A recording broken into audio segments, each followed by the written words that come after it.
হযরত আদম আলাইহিস সালাম একদিন আল্লাহকে বলছেন, আল্লাহ আসআলুকা বিহাক্কি মুহাম্মদ, 200 বছর ধইরা তো কাঁদলাম, মাফ করেন, মাফ করলেন, করলেন তো না। তা আল্লাহ আমি আদম আজকে নতুন করে চাচ্ছি, আসআলুকা বিহাক্কি মুহাম্মদ, আল্লাহ আমাকে মুহাম্মদের ওসিলায় মাফ করে দেন।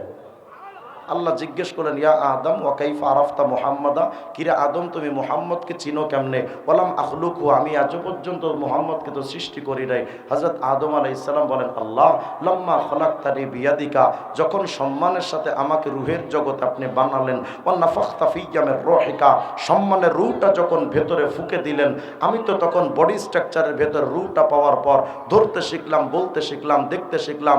ফারাআইতু কওয়ামিয়াল আরশ মাকতুবুন আলাইহা লা ইলাহা ইল্লাল্লাহ মুহাম্মাদুর রাসূলুল্লাহ।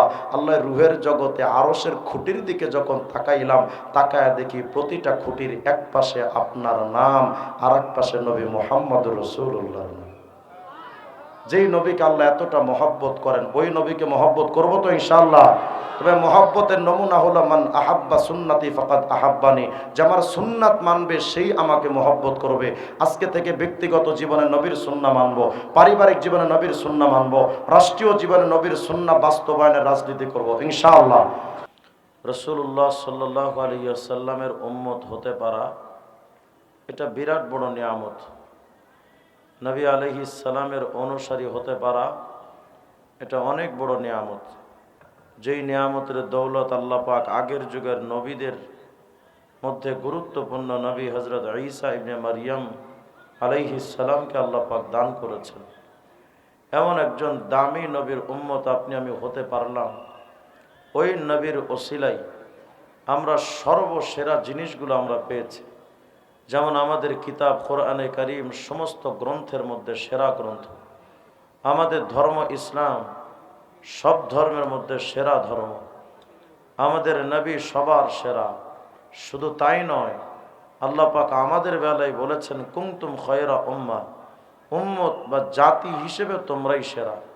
তাহলে আমাদের কিতাবও সেরা, ধর্মেও সেরা, নবীও সেরা, আমরাও সেরা। অথচ আমাদের ব্যক্তি জীবনের আমলের দিকে তাকালে আগের যুগের উম্মতের আমলের ধারে কাছেও আমরা যেতে পারবো না। আগের জামানার এমন উম্মত ছিলেন যারা 1000 বছর টানা তাহাজ্জুদের নামাজ পড়েছেন, কোনোদিন মিস হয়নি। এমন উম্মত ছিলেন যারা টানা 1000 বছর রোজা রেখেছেন, কোনোদিন মিস হয়নি। ওই উম্মতের আমল নামাই এত বিরাট আমল, আর আপনি আমি তারা আমল করতেন 1000 বছর টানা, আর আপনি আমি যদি বেঁচেও থাকি 60-70 বছর, এর মধ্যেও মোটামুটি 55 বছর আকিস বিড়ি টানি। এলো আমাদের নেকির হালত। আগের জামানার নবীর উম্মতের আমল এত বেশি, আপনার আমার আমল এত কম। অথচ এতটা সত্ত্বেও এই সবাই বসেন, বসেন, ক্যামেরা ভাইরা বসেন, বসেন, বসেন, ভাই ভাই বসেন, বসেন, বসেন। তো তাদের আমল নামায় আমল বেশি, আমাদের আমল কম। এতটা সত্য আমরাই সবচেয়ে সেরা জাতি, আর তাদেরকে আল্লাহ পাক শ্রেষ্ঠত্ব দিলেন না। এর পেছনে সর্বপ্রথম মৌলিক কারণগুলোর মধ্যে এটাও একটা কারণ যে আমরাই সবচেয়ে দামি, কারণ আমরা যেই নবীর উম্মত, ওই নবীর সমস্ত কায়নাতের সবচেয়ে দাম। তো যেই নবীর জন্য আপনি আমি এতটা দাম পেলাম, যেই নবীর জন্য আপনি আমি এতটা মান পেলাম, যেই নবীর জন্য আপনি আমি এতটা গুরুত্ব পেলাম, আফসোস আর অতি আফসোসের সাথে বলতে হয় আজকের সময় এই মুসলমান জাতি সেই নবীকে মানে না। ব্যক্তিগত জীবনে নবীর সুন্নাহ নাই, পারিবারিক জীবনে নবীর সুন্নাহ নাই, সামাজিক জীবনে নবীর আদর্শ নাই, রাষ্ট্রীয় জীবনে নবীর নির্দেশনা মানার কোনো সুযোগ নাই। আমরা কোনোভাবেই সেটার চেষ্টাটাও করি না। আমাদের ব্যক্তিগত জীবনে নবীর টুপিটা নাই, চুল কাটি মেসি আর নেইমারের মতো, দাড়ি রাখলাম না নবীর মতো, পোশাক পরি বঙ্গবন্ধুর মতো কোট লাগাই, নবীজির মতো পোশাক পরি না, নায়ক নায়িকাদের মতো পোশাক পরি, হাবিবি কিবরিয়ার মতো পোশাক পরতে পারলাম না। আমাদের ব্যক্তি জীবনে নবীর আদর্শ নাই, আমার অর্থনীতি নবীর আদর্শই চলে না, আমার সমাজনীতিতে নবীর আদর্শ চলে না, আমার রাজনীতিতে নবীর আদর্শ চলে না, আমাদের খাওয়া দাওয়ার স্টাইলটা বিদেশি খ্রিস্টানদের মতো বিজাতীয়দের মতো টেবিলে খানা খাওয়ার সিস্টেম, নবীর সুন্নাত তরিকায় আমাদের খাওয়ার দস্তরখান বিছিয়ে খাওয়ার সিস্টেম আমাদের আবিষ্কার হলো না। আমাদের ব্যক্তিগত জীবনে নবীর আদর্শ নাই, পারিবারিক জীবনে বিয়ে শাদী হয় হিন্দু আনি প্রথায়, নবীর সুন্না মোতাবেক বিয়ে শাদী হচ্ছে না। আমাদের সমাজ ব্যবস্থায় নবীর আদর্শ নাই, রাষ্ট্রীয় ব্যবস্থায় আমাদের বাংলাদেশের সংবিধান প্রণীত হচ্ছে গণতন্ত্র, সমাজতন্ত্র, জাতীয়তাবাদ, ধর্মনিরপেক্ষ মতবাদের মতো কুফরি মতবাদ দিয়ে আমার বাংলাদেশের 90% মুসলমানের সংবিধানটা প্রণীত হলো। নবীর সুন্না ইসলামতন্ত্র দিয়ে আমার বাংলাদেশের সংবিধান প্রণীত হলো না। আমার বাংলাদেশের আদালতগুলো চলে মানব রচিত তন্ত্রমন্ত্র আইন দিয়ে, নবীর আইন দিয়ে, আল্লাহর বিধান ইসলাম দিয়ে আমার আদালত চলে না। অথচ আল্লাহ বলেছেন, এই ঈমানদারেরা উদখুলু ফিস সিলমি কাফা, ইসলামের মধ্যে পরিপূর্ণভাবে প্রবেশ করো। আল্লাহ বললেন ইসলামের মধ্যে পরিপূর্ণভাবে প্রবেশ করো। নবীজি বলেছেন আমার সুন্নাতগুলো সব ব্যক্তি জীবনে মেনে নাও, পারিবারিক জীবনে মেনে নাও, সামাজিক জীবনে মেনে নাও, রাষ্ট্রীয় জীবনে মেনে নাও। নবীর কথাও ইসলাম পরিপূর্ণ মানো, আল্লাহর সিদ্ধান্ত আল্লাহর ইসলাম পরিপূর্ণভাবে মানো। অথচ আমরা ব্যক্তি জীবনে না ইসলাম আমাদের ব্যক্তি জীবনে আছে, না পারিবারিক জীবনে আমাদের ইসলাম আছে, না সামাজিক জীবনে ইসলাম আছে। হ্যাঁ, হয়তো ব্যক্তিগত জীবনে কিছু মানুষের ইসলাম থাকলেও হয়তো সে শুধুমাত্র টুপির ইসলাম মেনেছে, দাড়ির ইসলাম মেনেছে, পাঞ্জাবির ইসলাম হয়তো মেনেছে, নামাজ রোজা হজ যাকাতের ইসলাম হয়তো সে মেনেছে, ব্যক্তি জীবনে হয়তো ইসলাম মেনেছে, কিন্তু ওই মানুষটা পারিবারিক জীবনে ইসলাম মানে নাই। রাষ্ট্রীয় জীবনে চোর চুরি করলে তার হাত কাটতে হবে, এটাও যে একটা ইসলাম, ওটা আমরা এখনো পর্যন্ত মানতে পারলাম না। ডাকাতি করলে ইসলাম অনুযায়ী তার শাস্তির ব্যবস্থা যে আছে, ওই ইসলাম আমরা আজও পর্যন্ত মানতে পারলাম না। জেনা করলে তারও যে রাষ্ট্রীয়ভাবে ইসলাম অনুযায়ী শাস্তির ফায়সালা আছে, আমরা সেই ইসলামটা আজও মানতে পারলাম না। মানি তো নাই, বরং সেই ইসলাম মানার জন্য আমরা চেষ্টাও করি না। কারণ আমরা আখের ভোট দিচ্ছি সেই বিএনপি, সেই আওয়ামী লীগ, সেই জাতীয় পার্টি, ওই জাসদ বাসদ সিবিবি এলডিবি, তাদেরকে আমরা ভোট দিয়ে রাষ্ট্রীয় ক্ষমতায় আনছি।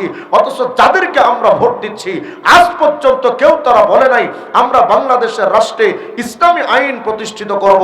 আজ পর্যন্ত তো কেউ কথা বলে নাই যে আমরা ইসলামতন্ত্র দিয়ে সমাজ ব্যবস্থা চালাবো।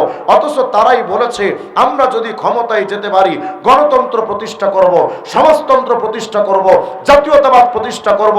মানব রচিত কুফরি তন্ত্র তারা প্রতিষ্ঠা করার জন্য স্লোগান দিয়ে মুসলমানদের ভোট নিয়ে, রাষ্ট্রীয় নোট নিয়ে তারা দেশে বিদেশে বড় বড় গাড়ি বাড়ি হাঁকাচ্ছে। দেশে বিদেশে মিল কলকারখানার তাদের অভাব নাই। অথচ তারাই আমাদেরকে স্বপ্ন দেখিয়েছিল আমরা যদি ক্ষমতায় যেতে পারি একটা সুশীল সমাজ, একটা সমৃদ্ধশীল সমাজ, একটা সুষ্ঠু সমাজ, আলোকিত সমাজ আমরা এই জাতিকে উপহার দেব। স্বাধীনতার 53টা বৎসর বয়স পর্যন্ত যেই সরকার যখন এসেছে সবাই আমাদেরকে স্বপ্ন দেখিয়েছিল আলোকিত একটা সুন্দর সমাজ ব্যবস্থাপনার। শোনো উম্মতে মুহাম্মদী, যখন যেই সরকার এসেছিল একটা আলোকিত সমাজ উপহার দেওয়ার স্লোগান নিয়ে, আজ পর্যন্ত 53টা বৎসর ইতিহাসে বাংলাদেশের মানুষ স্বাধীনতা আজও পর্যন্ত পায়নি। এই 2024-এ এসেও মানুষ আজও পর্যন্ত স্বাধীনতার তালাশ করতে থাকে। আজও এই জাতি স্বাধীন হয়নি, শান্তি পায়নি, পাচ্ছে না, পেতে পারে না। অন্তর্বর্তীকালীন সরকার একই কথা বলছে যে আমরা যদি ক্ষমতায় যেতে আমরা এই দেশকে সংস্কার করব, প্রতিটা সেক্টর সংস্কার হবে। আমি কোটিবার কসম করে বলি অন্তর্বর্তীকালীন সরকারের এই বক্তব্যগুলো এটাও আইওয়াশ, এটাও ধোঁকাবাজি, এটাও প্রতারণা। এই জাতি কোনোদিন সংস্কারমূলক একটা সমাজ পাবে না, শান্তিময় সমাজ পাবে না যতদিন পর্যন্ত প্রতিটা সেক্টরে মানব রচিত তন্ত্রমন্ত্রের কপালে ঝাঁটাপিটা করে ইসলামতন্ত্র মুহাম্মদের আদর্শ যতদিন প্রতিষ্ঠিত না হবে এই জাতি শান্তি পেতে কোনোভাবেই পারবে না।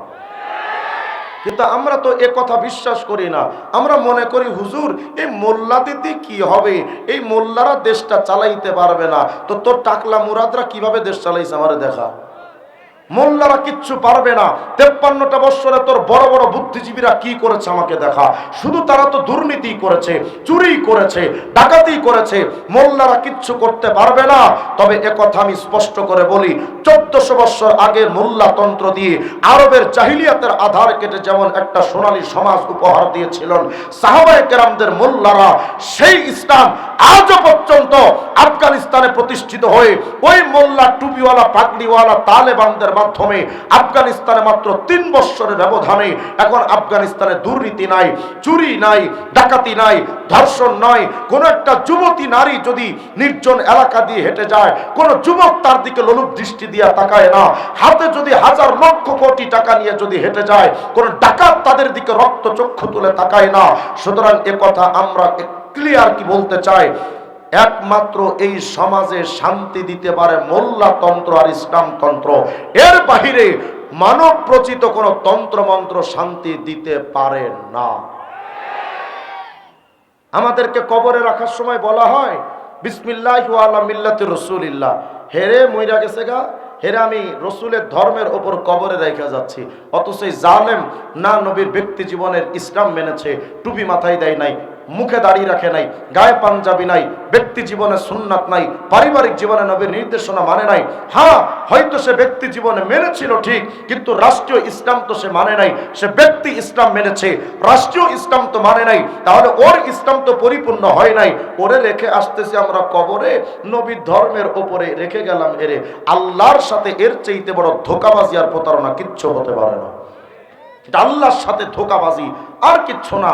তবে শোনো উম্মতে মুহাম্মাদি, নবীকে তো নেতা মানলেন না। নেতা মেনেছেন কাকে? রাষ্ট্রীয়ভাবে মডেল মেনেছি আমরা, ব্যক্তি জীবনে তো মডেল মেনেছি মেসি আর নেইমার, তাদের মতো চুল কাটি। পোশাকের ক্ষেত্রে মডেল মেনেছি নায়ক নায়িকাদের, তাদের মতো পোশাক পরি। রাষ্ট্রীয়ভাবে মডেল মেনেছি লেনিন, কালমার্স, মাও সেতুং, আব্রাহাম লিঙ্কন, জিয়া, এরশাদ, মুজিব, এদেরকে আমরা মেনে নিয়েছি রাষ্ট্রীয়ভাবে মডেল। তাদের তন্ত্রমন্ত্র দিয়ে রাষ্ট্র চালাচ্ছি। নবীকে আমরা রাষ্ট্রীয় মডেল বানাতে পারলাম না। শোনো উম্মতে মুহাম্মাদি, কুল কায়নাত যদি নবীকে নেতা হিসেবে না মানে, নবীজির কিচ্ছু আসে যাবে না। কারণ আপনি আমি হয়তো নবীকে মানলাম না, কিন্তু আপনার আমার নবীকে মানতেন ফিরিস্তারা, নবী এবং রসুলরা। প্রমাণ দেখতে চান? আর সিরাজুল মুনির কিতাবটা খুলবেন, খণ্ড 3 পৃষ্ঠা 15 মধ্যে আসছে রসুল আরবি লাইলাতুল মেরাজে, মেরাজ রজনীতে যখন মসজিদে আকসায় হাজির, সাল্লা হুয়া ওয়া জিবরাইল কুল্লু ওয়াহিদ রাকাতাইন, 2 রাকাত নামাজ আদায় করলেন মসজিদে আকসায় গিয়ে। আপনার আমার নবী কেমন নেতা, তাকে মানতেন কারা, সেটা প্রমাণ দেওয়ার জন্য আপনাকে দেখাচ্ছি। রসুল আরবি মসজিদে আকসায় যখন হাজির হলেন, 2 রাকাত নামাজ আদায় করলেন, জিবরাইলও পড়লেন, রসুলও পড়লেন, 2 রাকাত নামাজ শেষ হয়ে গেল। আজকে মসজিদে আকসায় যে নবীর আগমন, তিনি তো সমস্ত কায়নাতের সরদার, তিনি তো দো জাহানের বাদশাহ। সেই রসুলের শুভাগমনে তাকেও তো স্বাগতম জানাতে হবে। স্বাগতম জানাতে, এই বড় নেতাকে স্বাগতম জানাতে মসজিদে আকসায় আসবে কে? ফাআযানা জিবরাইল আল মালায়েকা, জিবরিল আমিন ফেরেশতাদেরকে ডাক দিলেন। ওয়া নাযালাত মিনাস সামা, আসমান থেকে কাতারে কাতারে ফেরেশতারা নাজিল হয়ে আসলেন। ওয়া হাশার লাহু জামিআল মুরসালিন ওয়াল আম্বিয়া, নবীরা হাজির হয়ে গেলেন, রাসূলগণ হাজির হয়ে গেলেন। পুরা মসজিদে আকসা লোকে লোকারণ্য হয়ে গেল। নবীদের আগমন, রসুলদের আগমন, ফেরেশতাদের আগমন, পুরা মসজিদে আকসা লোকে লোকারণ্য হয়ে গেল। ফারাফান নবী আন নবিয়্যিন, আপনার আমার নবী তাকিয়ে চিনতে পারলেন নবীদেরকে। মিন বাইনে কায়েম ওয়া রাকি ওয়া সাজিদ, নবী তাকিয়ে দেখে চিনতে পারলেন ওই যে বাবা আদম, ওই যে নূহ, ওই যে ইব্রাহিম, ওই যে ঈসা।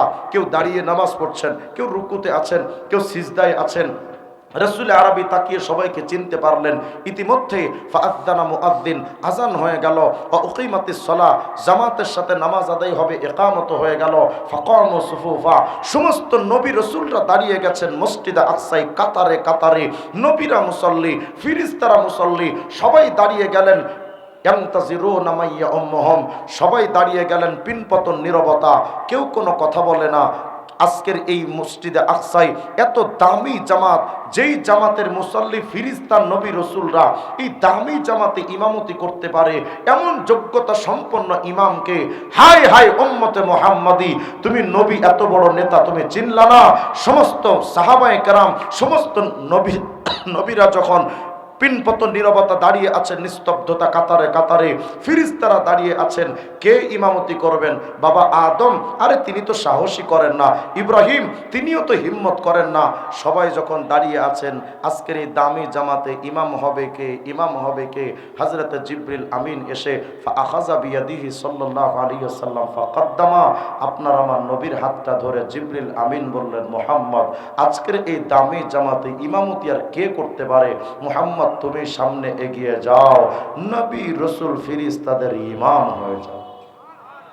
আপনার আমার নবী হয়ে গেলেন ফেরেশতাদের ইমাম। আর আপনার আমার নবীকে ইমাম নেতা হিসেবে মেনে নিয়েছেন ফেরেশতারা। নবী এবং রাসূলরা, ওই নবীকে আপনি আমি ইমাম হিসেবে মানতে পারলাম না। হয়তো ব্যক্তি জীবনে ইমাম মেনেছি, পারিবারিক জীবনে মানি নাই, সামাজিক জীবনে মানি নাই, রাষ্ট্রীয় জীবনে ওই নবীকে নেতা হিসেবে মানতে পারলাম না।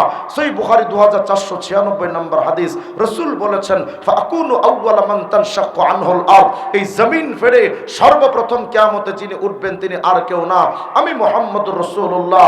আরে শুধু কি তাই, জামি তিরমিজি খোলেন, কোন নেতার পেছনে আপনি দৌড়ান? রাসূল বলেছেন, শোনো, আনা সাইয়্যিদু ওয়ালদি আদম ইয়াউমাল কিয়ামতি ওয়ালা ফখর, কিয়ামতের ময়দানে আমি মুহাম্মদ সমস্ত বিজনেসম্যানদের নেতা, সমস্ত ডাক্তারদের নেতা, সমস্ত ইঞ্জিনিয়ারদের নেতা, সমস্ত পলিটিশিয়ানদের নেতা, সমস্ত সায়েন্টিস্টদের নেতা।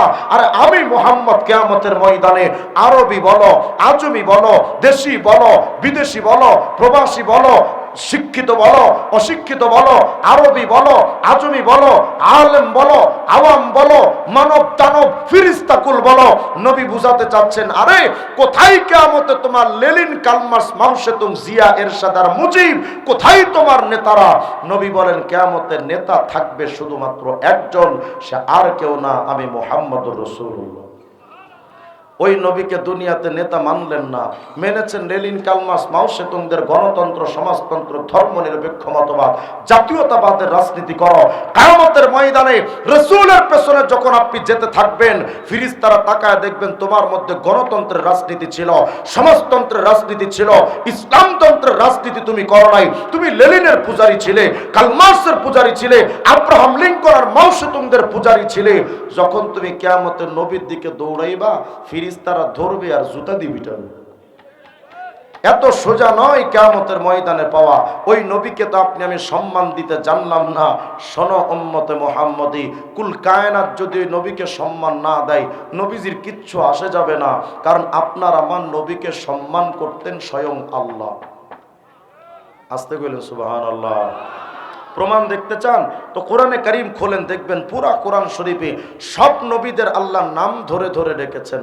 যত বড় নবী আসছেন না কেন, সবাইকে নাম ধরে ধরে ডেকেছেন। একটা বারের জন্য আল্লাহ পাক আপনার আমার নবীকে নাম ধরে ডাকেননি। যে অথচ আল্লাহ আদমকে বলছেন, ইয়া আদম উসকুন আনতা ওয়া যাওজুকাল জান্নাহ, ইয়া নূহ ইহবিত বিসালামিন মিন্না বারাকাতিন আলাইক, ইয়া ইব্রাহিম ক্বাদ সাদ্দাকতার রুইয়া, ইয়া ইয়াহইয়া খুযিল কিতাবা বিকুওয়া, ইয়া যাকারিয়া ইন্না নুবাশশিরুকা বিগুলামিন ইসমুহু ইয়াহইয়া, ইয়া দাউদ ইন্না জাআলনাকা খলিফাতান ফিল আরদি ফাহকুম বাইনান নাস বিল হাক্কি ওয়া লা তাত্তাবি'ল হাওয়া ওয়া মা তিলকা বিয়ামিনিকা ইয়া মূসা, ইয়া ঈসা ইন্নী মুতাওয়াফফিকা ওয়া রাফিউকা ইলাইয়া।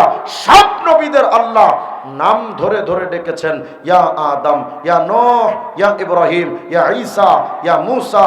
কিন্তু একটা বারের জন্য আল্লাহ পাক তার নবী মুহাম্মদকে ইয়া মুহাম্মদ বলে ডাকেননি।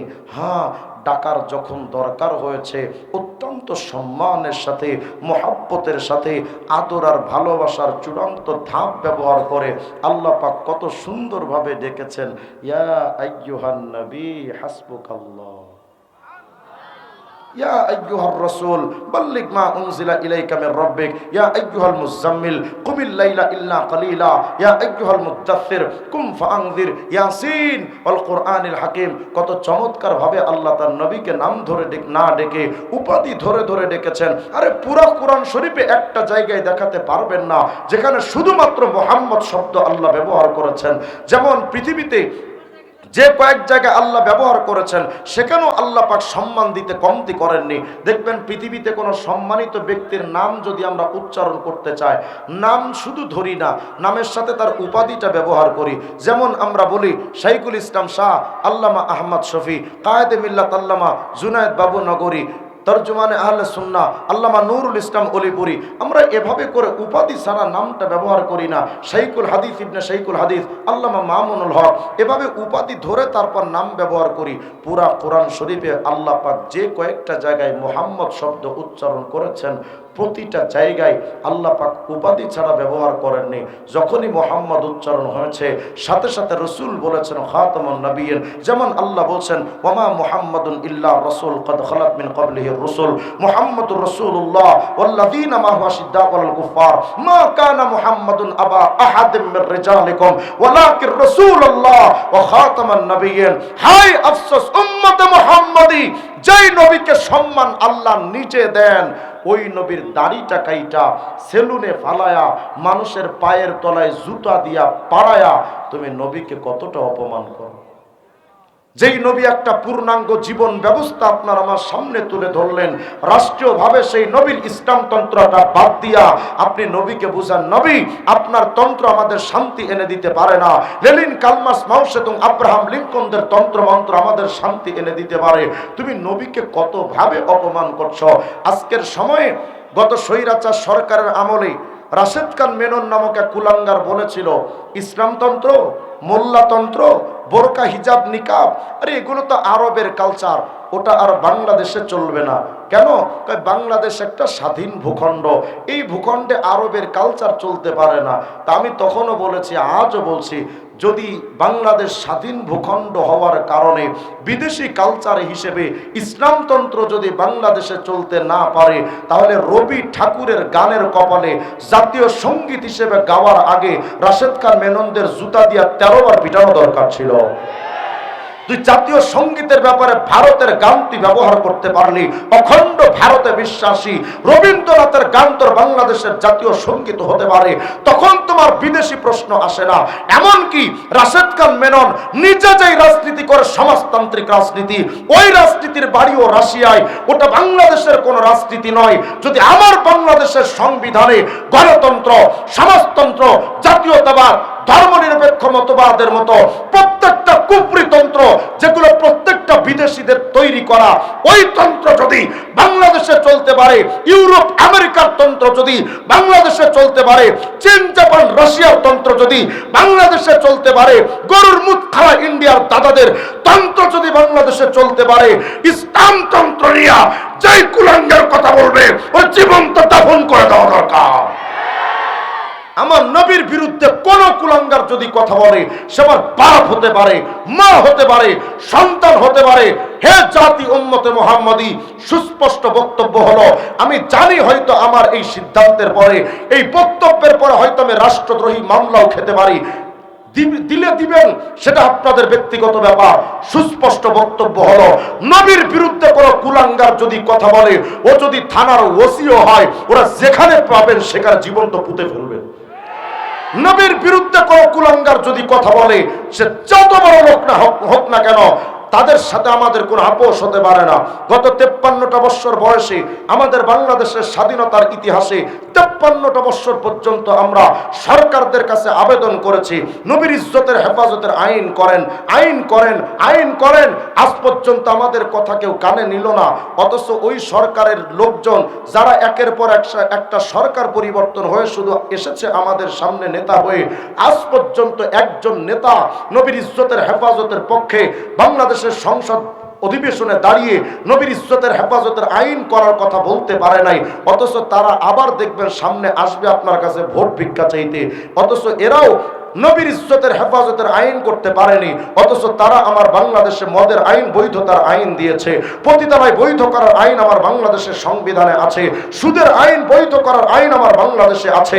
নবীর ইজ্জতের হেফাজতের পক্ষের আইন নাই। সুস্পষ্ট বক্তব্য, নবীর ইজ্জতের হেফাজতের আইন যাই নেতারা করতে পারলো না, ওরা যদি এলাকায় এসে নবীর দোহাই দেয়, জুতা দিয়ে পিটাবেন। তুই নবীর ইজ্জতের হেফাজতের আইন পাস করতে পারলি না। 53টা বছর বয়সে একটার পর একটা সরকার এসেছিল, আজ পর্যন্ত কেউ নবীর ইজ্জতের হেফাজতের আইন করতে পারে নাই। সুস্পষ্ট বক্তব্য, সব শালারা বাটপা। এর বাইরে আমাদের আর কোনো বক্তব্য থাকতে পারে না। তবে আল্লাহ পাক আমাদের বাংলাদেশের সংবিধানে কি লেখা হচ্ছে, প্রত্যেকটা নাগরিকের জানের নিরাপত্তা দাও, মালের নিরাপত্তা দাও, ইজ্জতের নিরাপত্তা দাও। আমার মতো ক্ষুদ্র মানুষের ইজ্জতের হেফাজতের আইন বাংলাদেশে সংবিধানে আছে। রিক্সাওয়ালা, ঠেলাওয়ালা, দিনমজুর, কুলি সবার ব্যাপারে বাংলাদেশের সংবিধানে আইন আছে, ইজ্জত হেফাজতের আইন। যদি তাই থাকে তাহলে আমরাও এ কথা দাবি করতে পারি। আরে আমার মতো ছোট্ট ক্ষুদ্র রিজওয়ান রফিকি কেন বাংলাদেশের 18 কোটি মানুষের চাইতে নবীর ইজ্জতের দাম বেশি, পৃথিবীর 800 কোটি মানুষের চাইতে নবীর ইজ্জতের দাম বেশি। আমাদের ছোট্ট ক্ষুদ্র নাগরিকের পক্ষে যদি ইজ্জত হেফাজতের আইন থাকতে পারে, পুরো পৃথিবীর সমস্ত মখলুক থেকে সর্বশ্রেষ্ঠ মর্যাদার অধিকারী নবীর ইজ্জত হেফাজতের আইন থাকতে হবে। যদি আইন না করে, লাগবে না ওদের আইন, ওরা ওদের সংবিধান ধুয়ে পানি পান করুক। আমি জানি এই বক্তব্যগুলো দেওয়ার পর আমি রাষ্ট্রদ্রোহী মামলা খেতে পারি, তবে সুস্পষ্ট বক্তব্য হলো, যেই সংবিধানে নবীর ইজ্জত হেফাজতের আইন থাকে না, আমি রিজওয়ান ওই সংবিধান মানি না। যেই সংবিধানে নবীর ইজ্জতের হেফাজতের আইন থাকতে পারে না, অথচ সুদের আইন বৈধ, ঘুষের পতিতালার আইন বৈধ, মদের আইন বৈধ, এটা বাংলাদেশের কোন মুসলমানের সংবিধান হতে পারে না। সুতরাং ওরা তো ওদের সংবিধানে নবীর ইজ্জতের হেফাজতের আইন করবে না, না করে না করুক। আমার নবীর ইজ্জতের হেফাজতের আইন আমরা নিজেরা বানায় নেব। পৃথিবীর কোন প্রান্তে কোন কুলাঙ্গার যদি নবীর ইজ্জতের উপরে কটূক্তি করে, ওরা যেখানে পাওয়া যাবে ওখানে জীবন্ত পুঁতে ফেলবে। প্রস্তুত থাকবেন ইনশাআল্লাহ? তবে আল্লাহ বলছেন, ও নবী, আরে কিসের টেনশন করেন? এই পুরা বিশ্বব্যাপী যদি ইজ্জত হেফাজতের আইন না করে, কিচ্ছু হবে না। কারণ নবী আপনি জানেন, ও রাফা'না লাকা যিকরা ইন্না কাফাইনাকাল মুস্তাহজিইন ইন্না শানিআকা হুয়াল আবতার। আল্লাহ বলেছেন, নবী গো, আমি আল্লাহ পাক আপনার ইজ্জতের হেফাজত আমি নিজে করব। কেমন জানি আল্লাহ বুঝাচ্ছেন, নবী, ইন্না নাহনু নাযালনা যিকরা ওয়া ইন্না লাহু লাহাফিজুন। কোরআন নাজিল করেছে আমি আল্লাহ, এটার হেফাজতের জিম্মাদারও তো আমি আল্লাহ, কারণ কোরআন তো আমার কালামুল্লাহ। ও নবী, কালামুল্লাহ কোরআনের হেফাজত যেমন আমি নিজে করব, হাবিবুল্লাহ মুহাম্মদের ইজ্জত আমি আল্লাহ নিজে হেফাজত করব। শুধু কি তাই? আল্লাহ বলেন, নবী, ওয়ারাফা'না লাকা যিকরাক, আপনার শান, আপনার মান, আপনার ইজ্জত নবী আমি আল্লাহ নিজে অনেক অনেক উপরে নিয়ে যাব। সুবহানাল্লাহ বলেন না? তো জিবরিল আমিন আসছেন, নবী ওয়া কাইফা রুফিয়াত, আপনি জানেন কিভাবে আল্লাহ আপনার মর্যাদা উপরে তুলবেন? জিবরাইল বলছেন, নবী বলছেন, না জিবরাইল, আমি তো জানি না। সাথে সাথে আল্লাহ পাক একটা ওহী নাজিল করলেন। এটা বোঝার জন্য ছোট্ট করে বলেন তো, আপনাদের এই এলাকায় ছেলে মেয়েরা প্রেম করে না? যেই ছেলে যে মেয়ের সাথে প্রেম করে, দেখবেন ওই ছেলেটা তার প্রেমিকার নাম হাতের মধ্যে ট্যাটু করে, বেলেট দিয়ে কেটে নাম লেখে। আর কথা কয় না, লেখে না? লেখে। বুকের মধ্যে লেখে। বাহিরে লিখলে মানুষের টের পাবে, এর জন্য পুরো নাম লেখে না, 2 নামের শুরু অক্ষর। ফর এক্সাম্পল লেখে S+M, লেখে না? মানে নামের পাশে নাম রেখে সে স্বাচ্ছন্দ্য বোধ করে। আল্লাহ পাক বোঝাতে চান, নবী গো, আপনাকে আমি আল্লাহ এতটা ভালোবাসি, আপনার শান মান অনেক উপরে উঠাবো। কিভাবে জানেন? ও নবী, আল্লাহ যেন বোঝান, নামের পাশে নাম রাখা যদি ভালোবাসার বহির প্রকাশ হয়, আমি আল্লাহ এটাও বাদ দেব কেন? ও নবী, ওয়ারাফা'না লাকা যিকরাক, আই ইযা যুকিরতু যুকিরতা মাই। নবী, সাতবক জমিন আসমানের কুল কায়নাতের যেখানে যেখানে আমি আল্লাহর নাম থাকবে, সেখানে সেখানে আপনি মুহাম্মদের নামও উচ্চারিত হবে। কত জায়গায় আছে, লম্বা ইতিহাস, আমার সময় কম যে কারণে বলতে পারছি না, সংক্ষেপে বলছি। হযরত আদম আলাইহিস সালাম একদিন আল্লাহকে বলছেন, আল্লাহ আসআলুকা বিহাক্কি মুহাম্মদ, 200 বছর ধইরা তো কাঁদলাম, মাফ করেন। মাফ করলেন? করলেন তো না। আল্লাহ, আমি আদম আজকে নতুন করে চাচ্ছি, আসআলুকা বিহাক্কি মুহাম্মদ, আল্লাহ আমাকে মুহাম্মদের ওসিলায় মাফ করে দেন। আল্লাহ জিজ্ঞেস করলেন, ইয়া আদম ওয়া কাইফা আরাফতা মুহাম্মাদা, কিরে আদম তুমি মুহাম্মদকে চিনো কেমনে? ওয়ালাম আখলুকহু, আমি আজ পর্যন্ত মুহাম্মদকে তো সৃষ্টি করি নাই। হযরত আদম আলাইহিস সালাম বলেন, আল্লাহ লাম্মা খলাকতানি বিয়াদিকা, যখন সম্মানের সাথে আমাকে রূহের জগতে আপনি বানালেন, ওয়া নাফাখতা ফিয়া মির রূহিকা, সম্মানের রূহটা যখন ভেতরে ফুঁকে দিলেন, আমি তো তখন বডি স্ট্রাকচারের ভেতর রূহটা পাওয়ার পর ধরতে শিখলাম, বলতে শিখলাম, দেখতে শিখলাম। ফারাআইতু কওয়ামিয়াল আরশ মাকতুবুন আলাইহা লা ইলাহা ইল্লাল্লাহ মুহাম্মাদুর রাসূলুল্লাহ। আল্লাহর রূহের জগতে আরশের খুঁটির দিকে যখন তাকাইলাম, তাকায় দেখি প্রতিটা খুঁটির এক পাশে আপনার নাম, আর এক পাশে নবী মুহাম্মাদুর রাসূলুল্লাহর নাম। যেই নবীকে আল্লাহ এতটা মহব্বত করেন, ওই নবীকে মহব্বত করবো তো ইনশাআল্লাহ। তবে মহব্বতের নমুনা হলো মান আহাব্বা সুন্নতি ফাকাদ আহাব্বানি, যে আমার সুন্নাত মানবে সেই আমাকে মহব্বত করবে। আজকে থেকে ব্যক্তিগত জীবনে নবীর সুন্নাহ মানবো, পারিবারিক জীবনে নবীর সুন্নাহ মানবো, রাষ্ট্রীয় জীবনে নবীর সুন্নাহ বাস্তবায়নের রাজনীতি করব ইনশাআল্লাহ।